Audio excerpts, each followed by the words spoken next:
Sir बोला. नाही नाही काय त्याच्यामध्ये काय काय झालं ते बघू आपण. आणि झालेली घटना अतिशय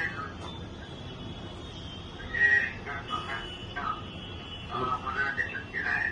बरोबर आम्ही सगळे आपल्या सोबत आहोत आणि जे काही शासन म्हणून काय दाखवायचं डिसाईड करू. प्लीज प्लीज सर प्लीज तुम्ही योग्य ती कारवाई करा आणि जे काय याच्यामध्ये असतील त्यांना तुम्ही योग्य प्लीज सर प्लीज.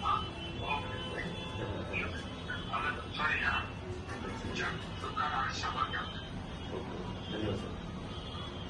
अतिशय दुर्दैवी घटना झालेली आहे. अर्णव खैरे 19 वर्षाचा मुलगा त्याने आत्महत्या केली आणि त्याचं कारण भाषावादी आहे आणि जे कोण याच्यामध्ये दोषी असतील त्यांना फास्ट ट्रॅकवरती घेऊन त्यांना न्याय मिळवून दिला पाहिजे या कुटुंबाला. कारण की आत्ताच माजी मुख्यमंत्री एकनाथजी शिंदे साहेब यांनी त्यांच्या कुटुंबाशी संवाद साधलेला आहे आणि त्यांना धीर दिलेला आहे आणि यापुढे याचा पाठपुरावा देखील एकनाथजी शिंदे साहेब करणार आहेत. ज्या वेळेस त्यांना खऱ्या अर्थाने फास्ट ट्रॅकवरती केस लिहून जे कोण दोषी असतील त्यांना कठोरात कठोर शिक्षा होईल तेव्हा खऱ्या अर्थाने या कुटुंबाला न्याय मिळेल.